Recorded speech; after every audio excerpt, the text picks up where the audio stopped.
Nice to meet you. Ryan, nice awesome. to meet you. Thanks for coming. Thanks for doing this. I love your groovy shirt. Should we sit down? You want to sit somewhere? You want to stand up? We can sit here. This if is you don't like, mind, like stuff. but you got like in the a whole background. stand-up desk situation. So now, I don't actually sit down a lot. right? Hey, Paul, isn't it great? Tell me more about your bikes. Tell me more about your bikes. Okay. I didn't own a car for like 18 years, and I couldn't find a bike that looked good enough, that was beautiful, and that like I thought would last a long time, and that like performed like a super high-end race bike, but actually was used for going around town. So I built my own. Feels so sturdy. This is awesome. I want to make a bike. Cool. You can make a bike. Anyone can make a bike. You just need to ask for help from people smarter than you. There is a sort of a through line that marks all of this stuff that you're doing. There is. Obviously, there's that suck. You don't like to do things that suck. You're absolutely fearless. No, I'm terrified. you're terrified. It's just I took it back. I don't have a problem with it. Woohoo! Woohoo! Ah! Power geography. Right. Berkeley, California, Yeah, that's where I grew up. and then you graduated from high school, I did. and then you went. To Yale. Oh, and that's in New Haven. Got a degree in what? Art. Okay. And then to New York? And then I went back to California and I started making movies. And I started my own businesses because I had a problem with authority. Did you ever have a job, like right out of school? Did No. you try and have a job? No. Oh, you just knew. I did have a job. I had a job for 3 months, 4 months in Prague. Oh, I went to Prague. I went to Prague right after the wall came down. Coincidentally, this is my only job, was an ad agency. They wanted to put ads in Prague, which was beautiful at the time, and I just, after 3 or 4 months, I said, I quit.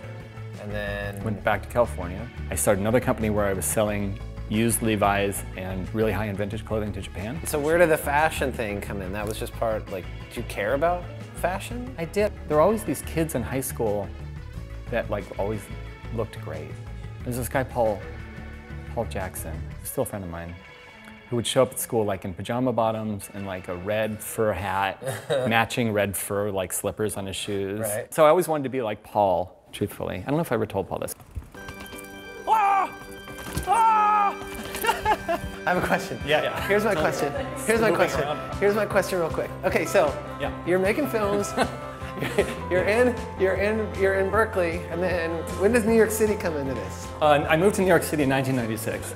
So after I had my Blue Jean company, then I started something called Mini Disco, because I was shooting films and I was using mini discs to record the films. Then I sold that company because I'd fallen in love with these toys I saw in China and created Kid Robot.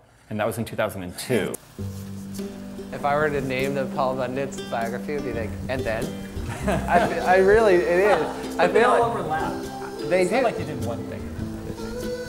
That's the other thing, you just say yes. You say yes. Totally. You have to say yes. You know why? Because it's an adventure. So how do you balance saying yes with the 58 million balls that you have in the air? I look at whether or not I'm going crazy yet, and then I say, yes, I am. So generally I say no, and no, I'm not, and then I have space for that. Or if there's something I really, really want to do, then I always just say yes. And then you get this point where you don't know whether to do it or not to do it, and you're right at that edge.